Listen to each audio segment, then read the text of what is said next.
வணக்கம் ஃப்ரெண்ட்ஸ், நம்ம இந்த வீடியோவில் என்ன பார்க்க போகிறோம்னா டிஎன் போலீஸ் கான்ஸ்டபிளில் ஓவரால் ப்ரொடக்ஷன் என்ன, மென்னுக்கு எவ்வளோ வரும், உமனுக்கு எவ்வளோ வரும், general, BC, BCM, SC, ST, SCA கேட்டகரிக்கு என்னென்ன மார்க் மினிமம் நீங்கள் எடுத்துருக்கணும் அப்படின்னு சொல்லி டீட்டெயிலாக பார்க்க போகிறோம். அது மட்டும் இல்லாமல் ப்ரோ நான் ஸ்போர்ட்ஸ் கோட்டாலாம் இருக்கேன், வார்டு கோட்டாலாம் இருக்கேன், எனக்கு என்ன கட் ஆஃப் மார்க் வரும், யாருமே இதை பற்றி சொல்ல மாட்டேங்கிறாங்க அப்படின்னு சொல்லி நிறைய ஃப்ரெண்ட்ஸ் வந்து பார்த்தீங்கன்னா கமெண்ட் செக்ஷனில் கேட்டிருக்காங்க. அவங்களுக்கான ஒரு கிளியரான இன்ஃபர்மேஷன் தான் இந்த வீடியோவில் கொடுத்துருக்கோம். குறைந்தபட்சம் நீங்கள் எத்தனை மதிப்பெண் எடுத்தால் உங்களுக்கு இந்த வேலை கிடைக்கும் அப்படின்னு சொல்லி ஃபுல் இன்ஃபர்மேஷன் ஒன் பை ஒன்னாக டீட்டெயிலாக அந்த வீடியோவில் பார்க்கலாம். அதை பார்க்குறதுக்கு முன்னாடி நீங்கள் நம்ம சேனலுக்கு புதியவராக இருந்தீங்கன்னா மறக்காமல் நம்ம சேனலை சப்ஸ்கிரைப் பண்ணிட்டு பக்கத்தில் இருக்க பெல் ஐக்கானை கிளிக் பண்ணிட்டு ஆளுங்க செட் பண்ணிக்கோங்க. அப்போ தான் நம்ம போடுற வீடியோ எல்லாமே உங்களுக்கு உடனே கிடைக்கும். இப்போ வாங்க ஃப்ரெண்ட்ஸ் வீடியோக்குள்ளே போகலாம். வந்து பார்த்தீங்கன்னா இந்த வருஷம் டிஎன்யூஎஸ்ஆர்பி பிசி கான்ஸ்டபிள் மென்ஸ்க்கு வந்து பார்த்தீங்கன்னா 3 கேட்டகரியாக வேகன்சியை பிரிக்கலாம். டிஎஸ்பி, ஃபயர்மேன், அதுக்கப்புறம் ஜெயில் வார்டன் அப்படின்னு சொல்லி 3 கேட்டகரியாக வேகன்சி பிரிச்சுக்கலாம். இதில் நீங்கள் ஜென்ரல் கேட்டகரியில் டிஎஸ்பிக்கு செலக்ட் ஆகிறதா இருந்தீங்கன்னா 85 to 86, 87 இந்த ரேங்க்ல எடுத்து நீங்கள் செலக்ட் ஆவீங்க. அதேமாதிரி ஃபயர்மேனுக்கு வந்து பார்த்தீங்கன்னா 88, 89, 90, 91 அந்த ரேஞ்சில் இருந்தால் மட்டும் நீங்கள் செலக்ட் ஆக சான்சஸ் இருக்குது. அதேமாதிரி ஜெயில் வார்டன் எடுத்துட்டிங்கன்னா 90, 91, 92 அந்த ரேஞ்சில் மார்க் வச்சுருந்தாலும் நீங்கள் ஜெயில் வார்டனில் செலக்ட் ஆக முடியும். இது எல்லாமே வந்து பார்த்தீங்கன்னா ஜென்ரல் கேட்டகரியில் நீங்கள் அப்ளை பண்ணும்போது.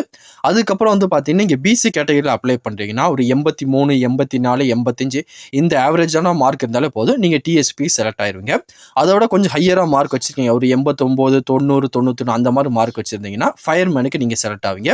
அதுக்கப்புறம் ஜெயில் வார்டனுக்கு எடுத்துட்டீங்கன்னா நீங்கள் ஒரு 89, 90, 92க்கு மேலே நீங்கள் வச்சுருந்தா ஜெயில் மேலே செலக்ட் ஆவீங்க.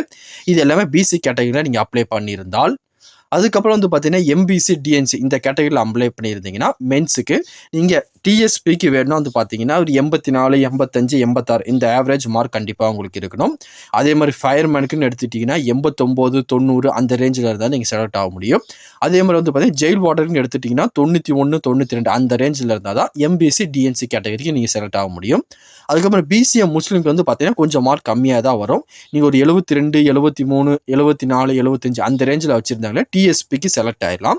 இதே நீங்கள் ஃபயர்மேனுக்கு தான் போகணும் அப்படின்னா 81, 82, 83 அந்த ரேஞ்சில் உங்கள் மார்க் இருந்தால் நீங்கள் செலக்ட் ஆகிடலாம். அதே மாதிரி ஜெயில் வார்டனுக்கு எடுத்துட்டிங்கன்னா 83, 84, 85 அந்த ஆவரேஜ் மார்க் இருந்தால் மட்டும்தான் நீங்கள் செலக்ட் ஆக முடியும். இது எல்லாமே பிசிஎம், அதாவது வந்து பார்த்தீங்கன்னா பிசியில் முஸ்லீம் கேட்டகரி. அதுக்கப்புறம் எஸ்சிக்கு வந்து பார்த்தீங்கன்னா கொஞ்சம் மார்க் அதிகமாக தான் இருக்கும்.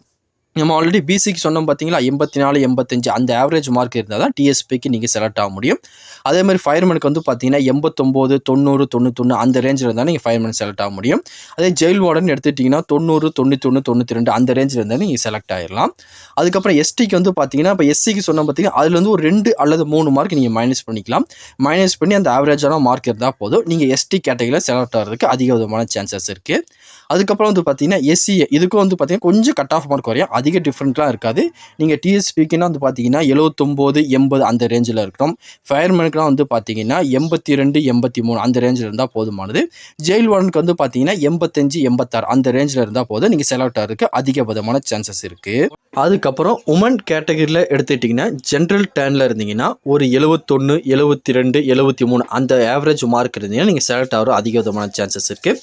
அதே பிசி கேட்டகரியில் நீங்கள் இருந்தீங்கன்னா 72, 73, 74 அந்த கேட்டகரியில் இருக்கணும். எம்பிசி, டிஎன்சிக்கும் அதே மாதிரி தான் வந்து பார்த்தீங்கன்னா 71, 72, 73 அந்த ஆவரேஜ் மார்க் இருந்தால் நீங்கள் செலக்ட் ஆகிடலாம். அதுக்கப்புறம் பிசிஎம், அதாவது பிசி முஸ்லீம் எடுத்துட்டிங்கன்னா 53, 54, 55 அந்த கேட்டகரியில் மார்க் இருந்தால் நீங்கள் செலக்ட் ஆகிறதுக்கு அதிக விதமான சான்சஸ் இருக்குது. அதுக்கப்புறம் எஸ்சி கேட்டகரி வந்து பார்த்தீங்கன்னா இந்த பிசிஎம்க்குலாம் பார்த்தோம் பார்த்தீங்களா, அதே மாதிரி வந்து பார்த்தீங்கன்னா 72, 73 அந்த ரேஞ்சுக்குள்ளே கொஞ்சம் இருந்தால் போதுமானது உங்களுக்கு கிடைச்சிடும்.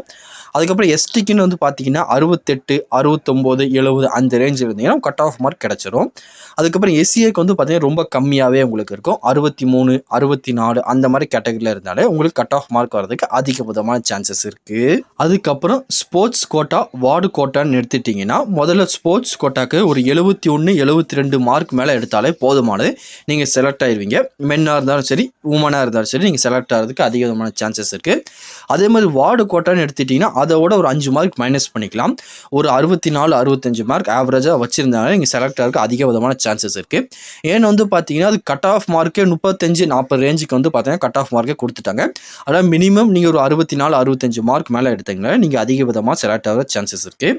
இது எல்லாமே வந்து பார்த்தீங்கன்னா லாஸ்ட் இயர் வெளியே இந்த கட் ஆஃப் மார்க்கை பண்ணி நம்ம ப்ரொடெக்ஷன் பண்ணுறது தான் கண்டிப்பாக வரதுக்கு சான்ஸ் இருக்குது, இல்லைன்னு சொல்லலாம். ஒன்ஸ் இந்த மார்க்குள்ளே இருந்தீங்கன்னா நீங்கள் எல்லாம் சேஃப் ஜோன் தான். கண்டிப்பாக கட் ஆஃப் மார்க் வரதுக்கு அதிக விதமான சான்ஸ் இருக்குது. வேறு எதுவும் இந்த கட் ஆஃப் மார்க்கை பற்றி உங்களுக்கு டவுட் இருந்தாலும் கீழே கமெண்ட் செக்ஷனில் தெரிவிங்க. கண்டிப்பாக உங்களுக்கு நான் கிளியர் பண்ணி தரேன். இந்த பதிவு கண்டிப்பாக உங்களுக்கு பயனுள்ளதாக இருக்கும்னு நினைக்கிறேன். தெரியாத உங்கள் ஃப்ரெண்ட்ஸுக்கும் இந்த வீடியோ ஷேர் பண்ணுங்கள், பிடிச்சிருந்தா லைக் பண்ணுங்கள். அடுத்த ஒரு பயனுள்ள வீடியோவை சந்திக்கலாம். Thank you and bye bye friends.